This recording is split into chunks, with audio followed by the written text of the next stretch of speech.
Olá, sejam todos bem-vindos ao Band Entrevista, 8 de março, Dia Internacional da Mulher. Data para celebrar, mas também para analisar o que precisamos avançar para que a mulher consiga viver em um mundo melhor e mais seguro. No ano passado, o DF registrou 34 feminicídios. Para tentar diminuir esses números assustadores e vergonhosos, o governo do Distrito Federal anunciou uma série de ações. Sobre esse assunto, a gente conversa agora com a vice-governadora do Distrito Federal, Celina Leão. Muito obrigada pela sua participação. É uma honra tê-la aqui conosco, viu, Obrigada, governadora? Renata. É sempre muito importante a gente discutir esse tipo de crime, que é um crime de gênero, né? Sim. Ao mesmo tempo que a gente consegue diminuir os índices aqui do Distrito Federal de homicídio, o crime de feminicídio cresce. E aí foram várias as ações que o governo tomou desde o ano passado, com essa crescente violência contra as mulheres, até porque nós mergulhamos nos dados do feminicídio aqui no Distrito Federal. E o que aquilo nos mostrava? Para você ter uma noção das nossas vítimas aqui, 68% delas, né, nunca haviam feito nenhum boletim de ocorrência contra os agressores. Mas 65% delas já haviam sofrido algum tipo de violência. Uhum. Ou seja, mostra ainda como é difícil para a gente entrar num crime que ele acontece num ambiente doméstico, né? Às vezes entre quatro paredes, e como a mulher não noticia isso antecipadamente para que ela busque ajuda, para que o Estado possa, naqueles crimes que antecedem o feminicídio, punir os agressores, para evitar o feminicídio. Então, todas as vezes que a gente tem oportunidade de falar sobre isso, a gente vem discutir, ainda mais aproximando aí o nosso Dia Internacional das Mulheres. E aqui no Distrito Federal não é diferente do restante do nosso país, né? Ainda combatemos um machismo estruturante, porque as pessoas acreditam que não são machistas, mas muitas vezes alguns comportamentos que revelam, né? Às vezes é até muito sutil, o machismo, o sentimento de posse, de propriedade. E é por isso que a gente sempre fala que esse tipo de comportamento, isso não é amor, o sentimento de posse, né? Aquilo de fiscalizar a sua vida, o monitoramento. E é por isso que, quando eu estive na Câmara Federal, várias legislações foram aprovadas. Mas a legislação, Renata, ela sem a eficácia, ela é uma lei morta. E aqui no Distrito Federal, acho que uma das coisas mais importantes que nós fizemos foi mudar hoje o registro nas delegacias, o protocolo nas delegacias. Antigamente, a mulher ia fazer o registro do protocolo na delegacia e ela esperava, às vezes, o judiciário lhe dar uma medida protetiva, que, às vezes, pela análise, era concedida ou não. E aquela medida protetiva, muitas vezes, era um papel, né? Não tinha nenhum equipamento, nada que pudesse alertar a nossa Secretaria de Segurança. Hoje, não. Hoje, a mulher chega nas nossas delegacias. Nós investimos um recurso grande do governo do Distrito Federal. Ela pode já sair de dentro da delegacia com um programa, que é o Viva Flor, né, já monitorada pela nossa segurança pública. E isso tem evitado várias mortes. Ou seja, aquela mulher que quer sair do ciclo de violência, mas que tem medo de fazer a denúncia, ela já sai protegida da delegacia. Protegida de que forma? Protegida porque ela tem nas suas mãos um aplicativo que ela fala, estou sob perigo. E aquilo entra na nossa central, no 190, e a Polícia Militar é acionada e chega realmente aonde que a mulher está pedindo socorro. Você imagina, é uma estrutura do Estado que se movimenta, mas isso, graças a Deus, a gente já conseguiu evitar várias mortes com esse aplicativo, com o Viva Flor. E a gente começa a discutir, porque isso, eu estou falando de 30% das mulheres que já haviam tido denunciado. E nós temos um outro problema também, são aquelas que voltam a conviver com os agressores, que dão a segunda chance, né, para o agressor, e o agressor comete o crime de feminicídio. Então, é um crime de gênero, a gente precisa de entender muito bem sobre isso, para que a gente possa ajudar. Sim. E tem vizinhos que estão salvando vidas, você não acredita, Renata? Aquele vizinho que escuta e liga para a polícia. Nós já tivemos 3 casos do ano passado para cá de mulheres que foram salvas por vizinhos. Até as crianças, né? E aí eu falo que eu acho que esse crime ele vai melhorar quando nós tivermos uma educação, Claro, né? Que seja realmente de equidade, onde as crianças, os meninos e as meninas possam entender que eles têm, né, as mesmas garantias. E eu sempre falo, nós mulheres, nós não queremos privilégio. Não. Eu não luto por privilégio, Não. eu luto por igualdade. Claro. Eu não quero ter nada além do que o meu merecimento, né, aí na parte profissional. Só que isso ainda está muito longe de acontecer. Quando eu trabalho pelas mulheres, Renata, a gente trabalha pela sociedade. Falar, mas você só trabalha pela mulher? Não, quando eu trabalho pela mulher, eu trabalho pelos filhos, eu trabalho pela família, eu trabalho pela sociedade. É uma ignorância ainda muito grande, né, com relação a esse assunto. E aí eu vou pedir para o Neto colocar a imagem dessas mulheres, porque quando a gente fala no número de 34...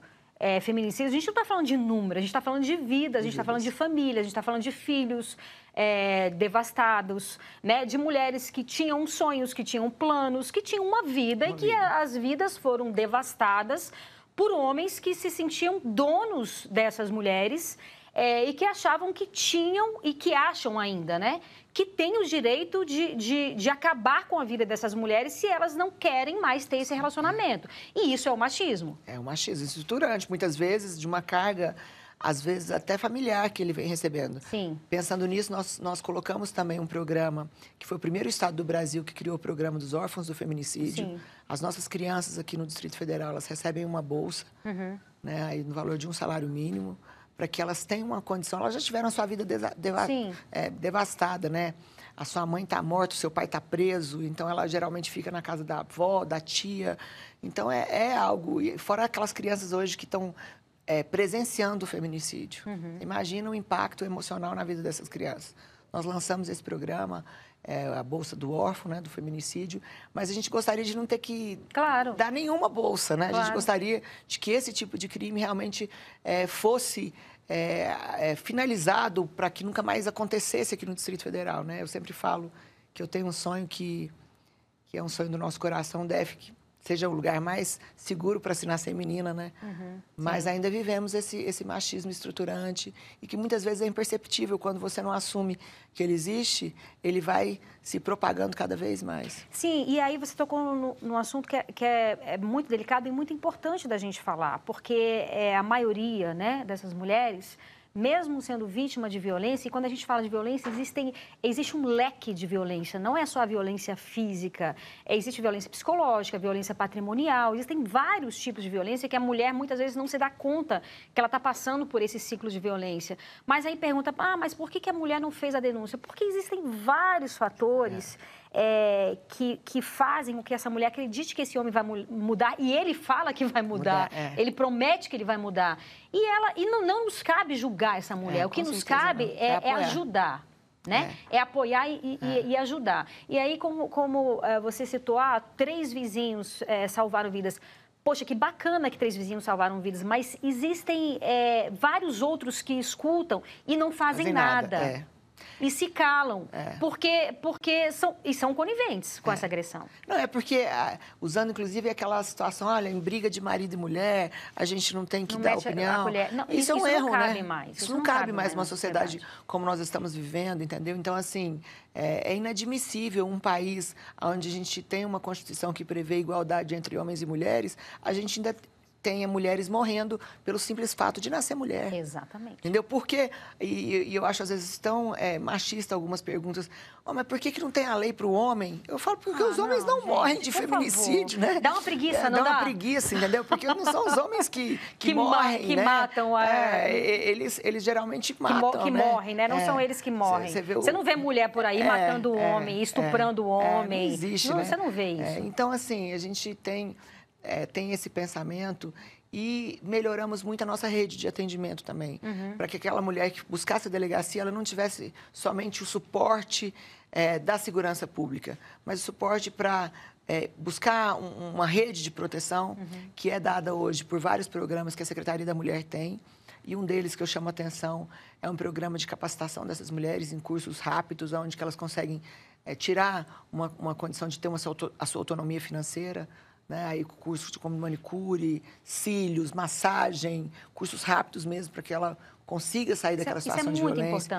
Muito importante, porque a partir do momento em que ela depende financeiramente desse homem, é um fator que vai fazer com que ela permaneça ainda nessa relação. Esse, inclusive, é um dos motivos, né, das mulheres aí tolerarem a violência por conta de filhos.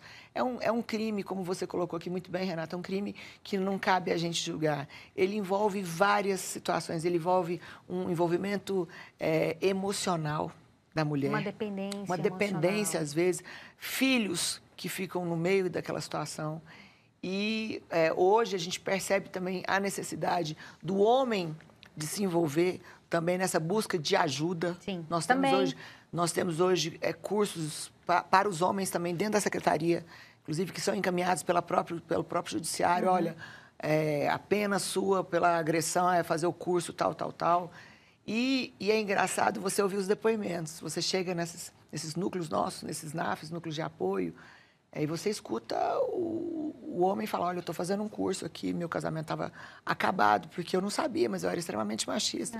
Eu não sabia, eu achava que eu tinha o direito de controlar o telefone da minha mulher, ou que eu tinha direito de agredi-la, mas eu estou tendo que me reformular, ressignificar, até porque eu ouvia do meu pai falar que isso era normal, entendeu? Sim. Então, assim, é algo muito difícil, mas eu acredito que com educação, com o Estado se preparando, com as pessoas também se preparando para ouvir sobre isso. Eu sempre falo assim, mimimi, o país está chato. Não é mimimi. Não é. O país não está chato, as mulheres estão morrendo ainda. Estamos morrendo. Pelo amor de Deus, né? Então, assim, eu acho que a gente poderia falar que a gente não vive num país machista onde nós não tivéssemos índices. E aí, o índice que nos deixa estarrecidos os índices de feminicídio. Mas se você for olhar, os índices de lesão corporal são altíssimos. Estupro também. Estupro, é uma coisa absurda. Entendeu? Lesão corporal, estupro, violência psicológica, violência patrimonial, porque não é só aquele crime que te machuca fisicamente, que te deixa, né, ferida.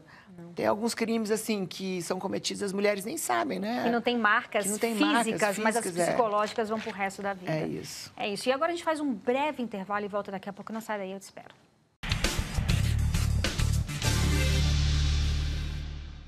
Estamos de volta com o Band Entrevista. Nossa entrevistada de hoje é a vice-governadora do Distrito Federal, Celina Leão.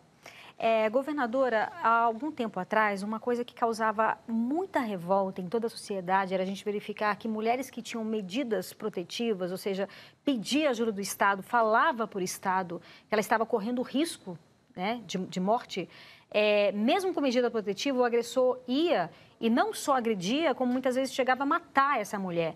E isso vem ao encontro do que a senhora falou, com essa mudança? Exatamente. É a mudança de protocolo. Tá.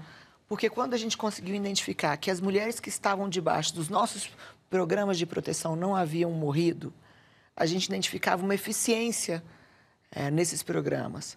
Mas esses programas, muitas vezes, eles só eram colocados quando a justiça indicava, olha, ela vai ter aí, está debaixo desse guarda-chuva, né, do programa Viva Flor. Ou do própria tornozeleira, que aí já é uma medida do próprio Poder Judiciário. E a gente inverteu essa pirâmide. Nós vamos agora colocar a proteção, não é medida protetiva, porque a medida protetiva quem pode dar é somente o judiciário. Mas nós vamos dar uma condição de proteção àquela vítima, dela sair da delegacia já inscrita no nosso programa, que é o programa Viva Flor, para que ela tenha a segurança de acionar a nossa segurança pública no momento de dificuldade. E esse programa, graças a Deus, tem salvado milhares de mulheres aí, porque elas conseguem fazer a denúncia, conseguem aplicativo? É um aplicativo. Então, a mulher já sai da delegacia com esse aplicativo? Ela já sai da delegacia com o aplicativo. Nós soltamos uma portaria feita pelo nosso secretário de Segurança Pública. E nós também, pela primeira vez, eu acho que nós somos o único estado que fez isso também, nós demos transparência a esses dados. Sim, a Secretaria de Segurança Pública... A Secretaria de Segurança Pública, ela abriu todos os dados. É muito importante. Desde de casos, a perfil socioeconômico. E aí a gente vê que está em todos, né? Não é um crime aqui no Distrito Federal, ele não é um crime... É democrático, ele é digamos um crime, assim. É um crime que ele afeta todas as camadas sociais. É um crime que aqui no Distrito Federal, na sua maioria, é cometido por arma branca. não por arma de fogo, mas sim estrangulamento, esfaqueamento e outro tipo de crime, não esse crime praticado com... Aos finais de semana, se eu não me engano, aos finais de semana. E aí talvez esteja ligado ao uso de bebida, uso de álcool alcoólica. também, uso de álcool. Então, assim, são vários fatores, porque isso nos dá um norte para que a gente possa trabalhar. A gente tem discutido isso também com a imprensa, um protocolo, como divulgar. É a primeira vez que a Codeplan faz uma pesquisa financiada pelo governo para entender esse crime, né, com a profundidade que a gente precisa de entender. Porque o que o Estado faz? O Estado ele toma medidas em cima daquilo que está acontecendo, de dados reais. E isso nos chamou muita atenção. 70% quase dessas mulheres não tinham registro de ocorrência. E 69% delas já haviam sofrido agressão anteriormente, né? Então, assim, é um dado que fala, opa, por que as mulheres não denunciam? Entendeu? Então, a gente está investindo muito em campanha, colocando denuncie em metrô, na rodoviária, com a nossa secretaria, com todas as outras secretarias também que têm feito um trabalho conosco, a Secretaria de Justiça, que também tem programas de mulheres, a própria Secretaria da Saúde, a Secretaria de Educação. Então, o tema da mulher ele é um tema transversal, né? Ele precisa de ser tratado por todas as secretarias. A gente está regulamentando uma legislação aqui no Distrito Federal que foi feita ainda na minha época como coordenadora da bancada feminina da Câmara Federal, que eu acho que essa lei ela é uma lei que pode dar uma mudança para futuras gerações, né? Que ela inclui uma semana de combate à violência na mulher, obrigatoriamente, em todas as escolas do Brasil. Isso é fundamental. Ela obriga... com as crianças, com os jovens... Você lembra quando o trânsito melhorou? Foi quando entrou a educação do trânsito nas escolas. Se você pega o telefone dentro do carro e fala, seu filho fala assim, mãe, você não pode falar. O cinto, o semáforo... Então, a gente quer, aqui no Distrito Federal, assim, isso já está sendo estudado já pela nossa secretária, para que a gente faça essa semana de combate à violência à mulher em todas as nossas escolas públicas, trazendo esse tema para as nossas crianças. E isso vai ser tão importante, porque os meninos, né, vão tratar esse tema conosco. Sim, a gente tem que trazer os homens. A gente tem que tratar. Tem que trazer eu sempre falo, na Câmara Federal, a gente teve o apoio da bancada masculina em todas as nossas legislações que nós conseguimos aprovar. Porque os próprios parlamentares entendiam que o Brasil ainda é o 5º país mais violento para se nascer mulher. Olha isso. Algo que a gente precisa de mudar. Tem um dado que é muito interessante, Renata, que fala que os países que são mais desenvolvidos, inclusive de forma sustentável, são países onde que as mulheres são tratadas com igualdade, né? Países onde que as mulheres têm mais representatividade. Aí você fala, o que tem a ver o meio ambiente com mulher? Tem tudo a ver. Porque se você não consegue cuidar do meio ambiente, você vai cuidar de mulheres?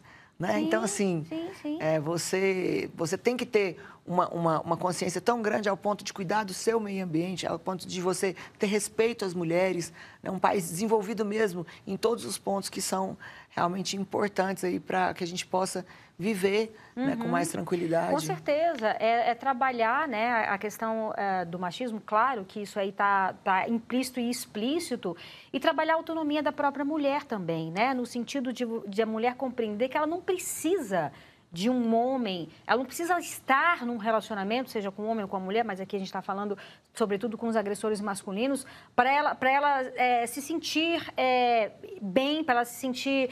Porque, assim, é como se a sociedade,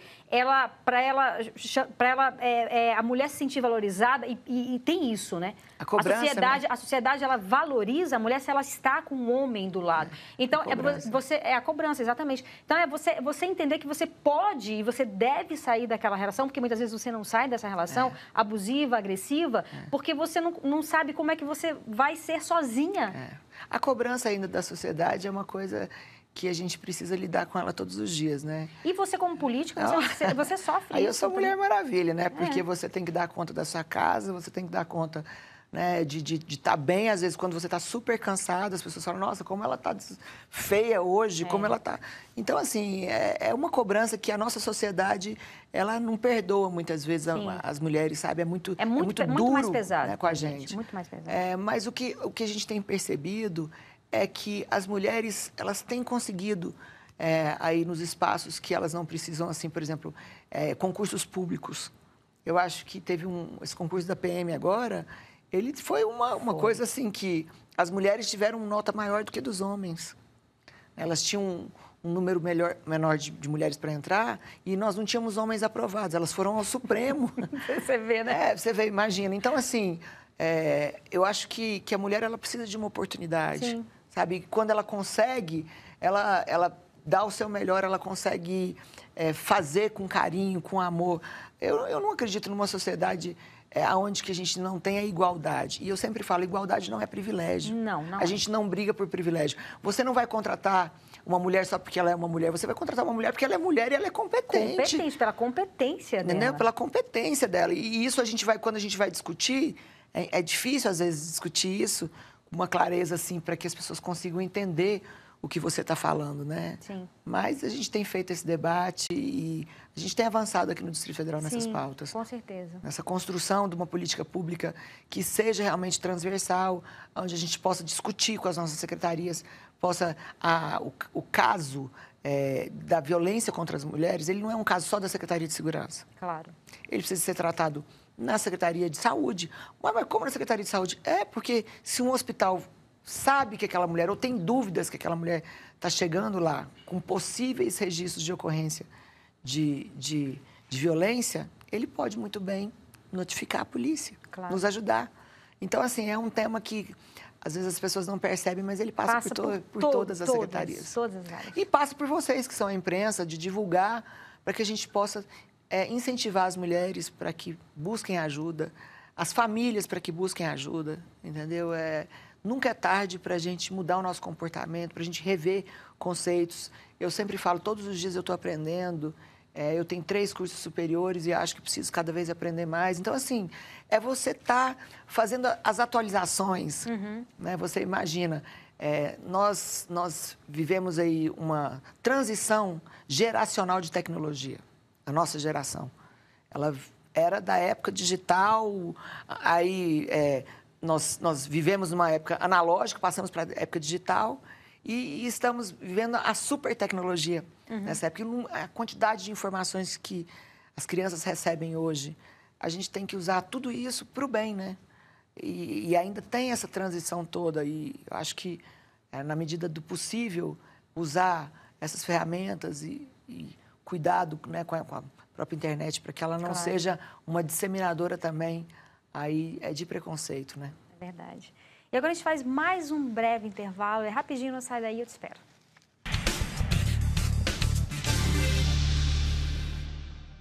Estamos de volta com o Band Entrevista. A nossa entrevistada de hoje é a vice-governadora do Distrito Federal, Celina Leal. Governadora, queria que você falasse um pouco sobre esse projeto Mulheres nas Cidades. É um programa muito importante, né, que a gente identificou aquele tema de empreendedorismo. A gente não quer falar com as mulheres só no momento da violência. Sim. Nós queremos falar com mulheres que querem mudar a sua vida, que querem empreender. Então, nós levamos a Secretaria da Mulher nas cidades. Nós já tivemos uma edição em Santa Maria, de sucesso, na Estrutural, e agora chegaremos no Paranoá. Então, os cursos são gratuitos, as mulheres é só chegar e fazer a inscrição. Então, elas têm desde autocuidado, a palestras, a cursos, saem com certificado de participação, com cursos rápidos, também de 30, 40 horas, cursos de massagem, cursos de cílios, né? Então, vários cursos para que elas possam ter autonomia, com apoio também agora do SEBRAE. O SEBRAE também está desenvolvendo, em parceria com o governo do Distrito Federal também, essa capacitação de mulheres. E a gente entende que, quando o Estado se aproxima delas, né, elas conseguem até se abrir sobre a situação de violência contra as mulheres, sim, entendeu? Sim. Então, assim, é também uma estratégia para que a gente possa ter um ambiente onde que elas possam discutir, contar um pouco mais o que está acontecendo e buscar ajuda. Certo. Deixa eu fazer um advogado do diabo aqui agora. Claro. Vamos lá. Governador Ibanez, não vou poder mais se candidatar. A senhora é possível candidata aí ao governo do Distrito Federal? Meu Deus, olha só. Essa história sempre surge, né? Assim, eu acho ela um pouco fora de hora, porque nós temos tanto problema ainda para cuidar. Sim. Né? Eu sou uma pessoa assim, muito dedicada nas coisas que eu faço, trabalho com afinco. Eu gosto de cuidar do problema em loco, né? Gosto de lá ver. A equipe aqui estava falando no intervalo, tanto que eu demando, né? Tanto que às vezes eu sou dura e realmente a gente precisa de tudo isso. Mas eu acho que o que a população do Distrito Federal fez conosco na eleição passada, nos dá a vitória em primeiro turno. O que a gente pode fazer é trabalhar. Não tem nenhuma dificuldade que a gente não venha enfrentar que eu não esteja lá à disposição para ir em loco, desde enchente que nós tivemos aqui, casos de dengue. Eu estou sempre empenhada, né, sem correr dos problemas. É um nome natural, assim, por isso que eu pergunto. Mas assim, o que eu acho que a eleição, o ruim de ter um debate desse, tão antecipado, é que começa as disputas de forma antecipada, né? A gente tem que trabalhar pela população do Distrito Federal, em harmonia com os poderes, em discussão daquilo que é bom para Brasília, né? Nós sabemos que precisamos de ter o respeito ao Poder Executivo Federal. Brasília precisa do governo federal e a gente tem sido laboratório, inclusive, nessa área de mulheres aqui, com a ministra Cido, que ela precisa da gente, a gente tem aberto as portas. Então, eu acho que é muito cedo para se falar de eleição. É claro que é uma candidatura, se vier a acontecer, e a gente, né, trabalha com naturalidade isso, mas eu acredito que a população está muito mais preocupada no seu problema diário. E falar em problema diário, a gente tem um tempo rapidamente. Como é que está essa questão da dengue, tão preocupante? Olha, a dengue, nós identificamos a crise muito antecipadamente aqui no Distrito Federal, colocando tendas à disposição, ampliando os horários de atendimento, né, fazendo contratação de pessoal. Isso vai estourar no Brasil como um todo. Sim. No Distrito Federal, a gente tem essa possibilidade porque nós temos um laboratório central. A gente conseguiu testar mais de 100 mil pessoas. De testar, de hidratar e de cuidar. Tivemos aí, né, quase 70 mil casos confirmados. Você imagina o que é para uma rede pública conseguir absorver tudo isso, mas a gente abriu o Hospital do Sol, estamos aí ampliando, chamando médicos. A rede privada não está dando conta de atender, mas assim... É por isso que eu sempre falo, né? Viva o SUS, né? Sim, o SUS verdade. é algo que atende todo mundo, independente de você ter condição ou não. Você está lá na porta, entra para dentro, vamos resolver, vamos cuidar. E aqui o nosso agradecimento aos nossos profissionais de saúde aqui do Distrito Federal, né?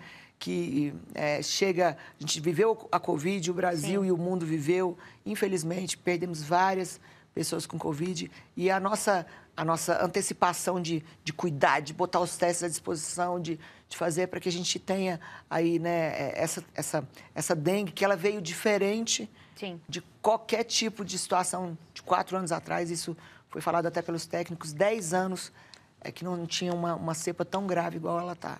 Então, a população tem que tomar cuidado, tomar cuidado, né? se hidratar, cuidar dos focos de dengue que estão dentro da casa das pessoas. 70... E nossa guerra contra o descarte irregular do lixo. Sim. É algo que nós também...